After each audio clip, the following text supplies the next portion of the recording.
Deus revela o destino, mas não revela o processo. E há determinadas tempestades que são importantes para te revelar algo sobre Deus que você não conhece. Todos os grandes homens de Deus passaram pela tempestade, porque a tempestade te prepara para um novo nível relativamente à pessoa de Deus que você não sabe. Tem muita gente que tem informação sobre Deus, mas que ainda não teve experiência. A experiência leva-te a conhecer. E quando você conhece, você confia. E quando você confia, você descansa. Você não consegue confiar em quem você não conhece.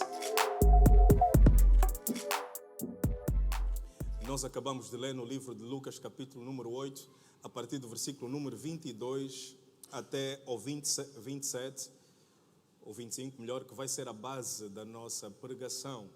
Não afundas, não afundes.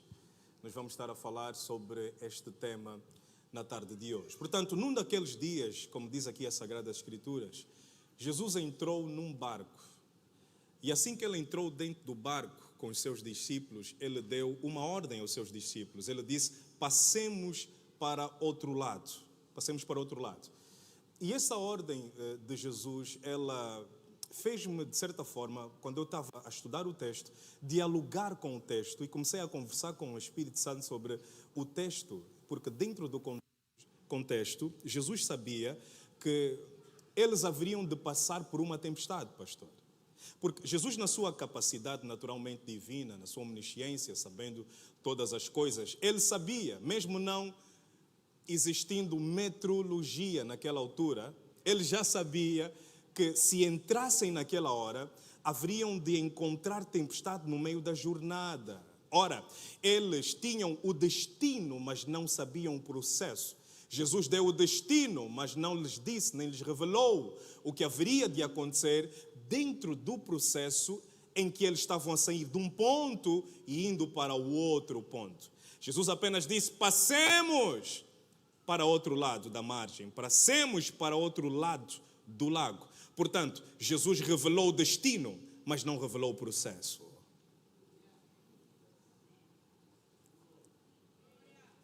E esta é a forma de Deus trabalhar. Deus revela o destino, mas não revela o processo. E eu perguntei ao Espírito Santo: mas por que não revelou então que eles deveriam ir para numa hora diferente, numa hora cuja a tempestade não lhes haveria de encontrar no meio da jornada? E aí Jesus me fez entender por intermédio da palavra que há determinadas tempestades que são importantes para te revelar algo sobre Deus que você não conhece.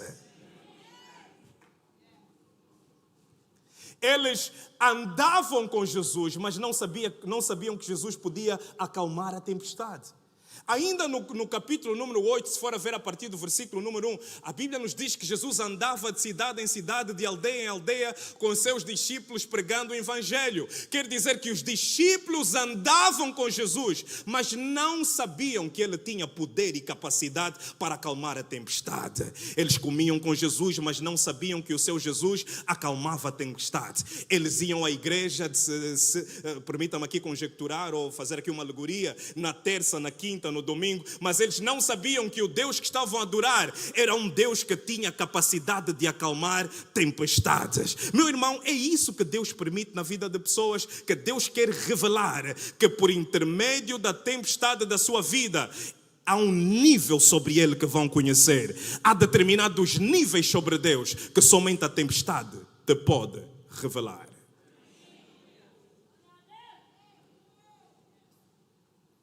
Abraão passou por isso, Jacó passou por isso, José passou por isso, Moisés passou por isso, Josué passou por isso, Débora passou por isso, Samuel passou por isso, Sansão passou por isso, Davi passou por isso, Neemias passou por isso, Salomão passou por isso. Todos os grandes homens de Deus passaram pela tempestade, porque a tempestade te prepara para um novo nível relativamente à pessoa de Deus que você não sabe. Antes de Deus te levar para um novo nível, Ele permite algumas tempestades para te revelar, por intermédio dela, que há algo grande sobre o teu Deus que você não conhece.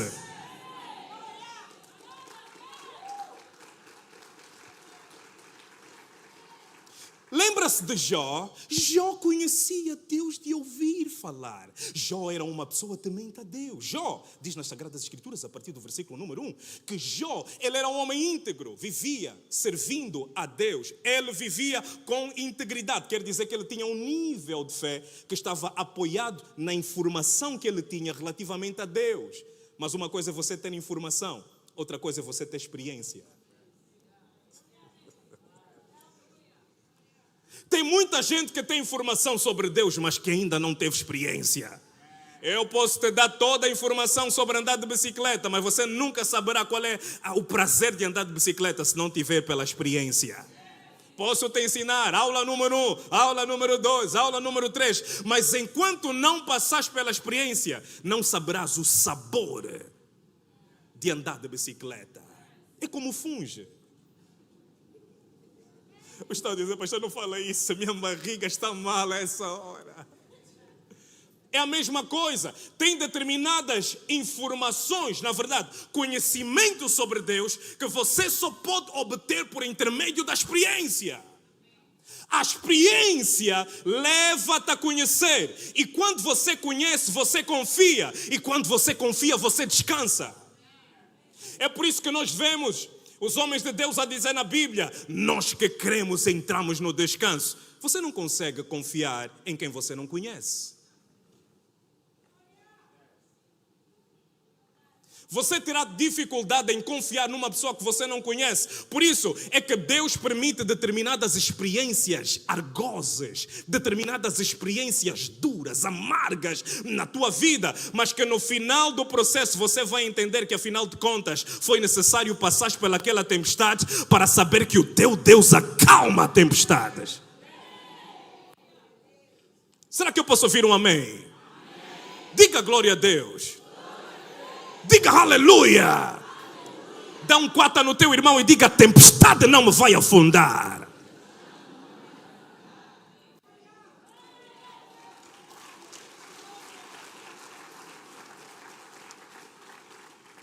Em determinado período em que eles estavam dentro daquele barco, parecia que o barco haveria de se afundar com as ondas da tempestade. Aquele barco estava a ser açoitado pelas ondas da tempestade, mas parecia que era o fim, parecia que era o final da história deles, mas Deus, Ele usa aquilo que você sabe para te mostrar coisas que você não sabe. Eu preciso descer para explicar melhor isso aqui.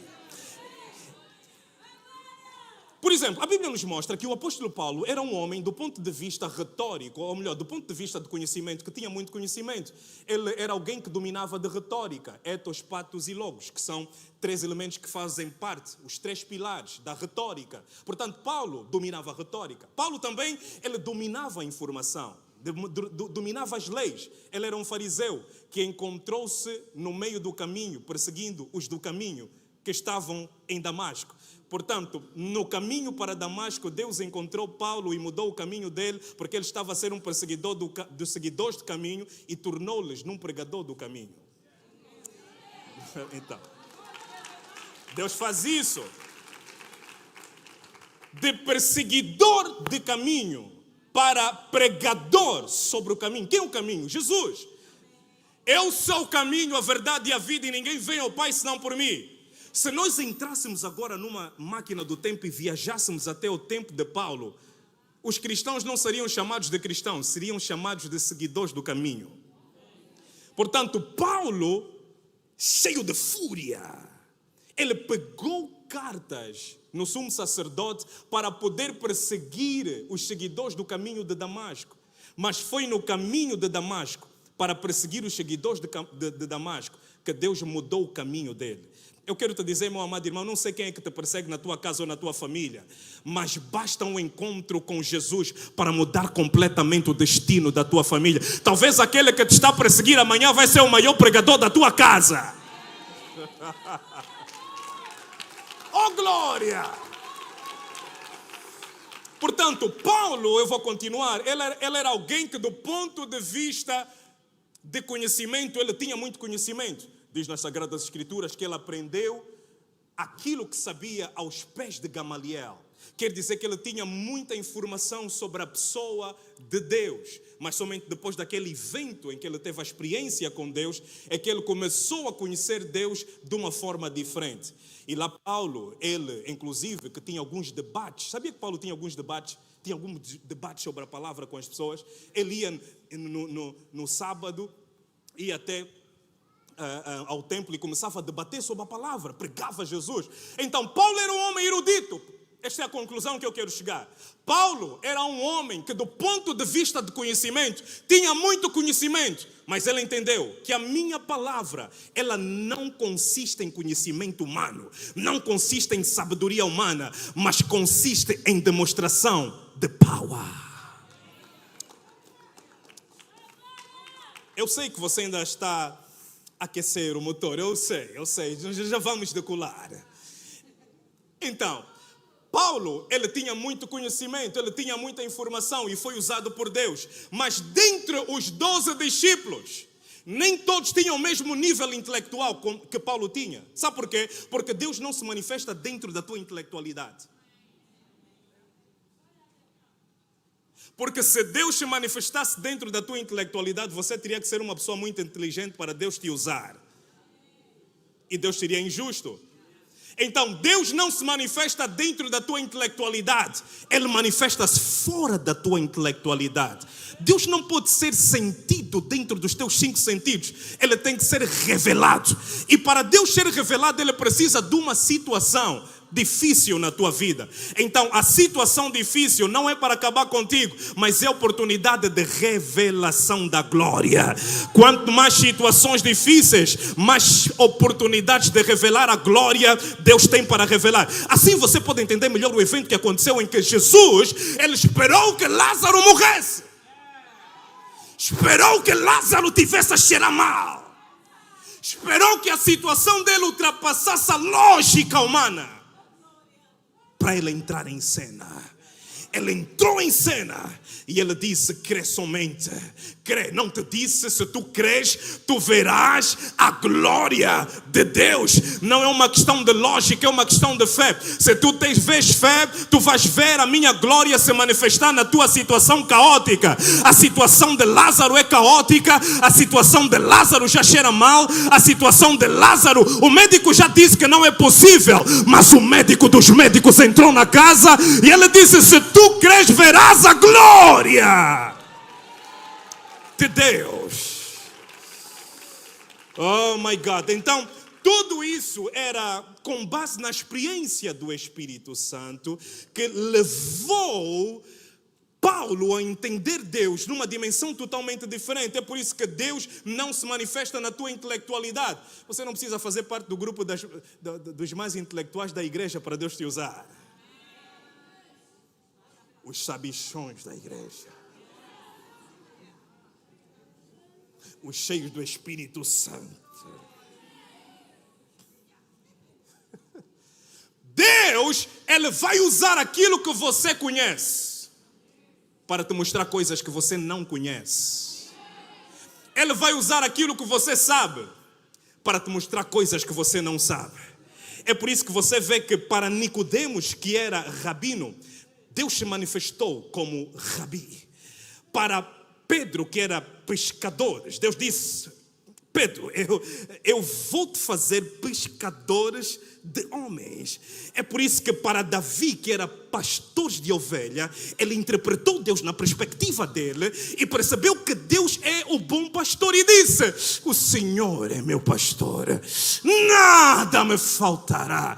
Deitar-me faz em verdes pastos, guia-me mansamente por águas tranquilas, refrigera a minha alma. Quando você entende Deus dentro da tua perspectiva, ele vai usar aquilo que você sabe para te mostrar coisas que você não sabe relativamente a Deus. Deus vai falar contigo na cozinha quando estiveres a cozinhar. Deus vai falar contigo no táxi quando estiveres em direção do teu destino. E ele vai te revelar coisas profundas que você não conhece. E você saberá que Deus é maior do que qualquer intelectualidade humana.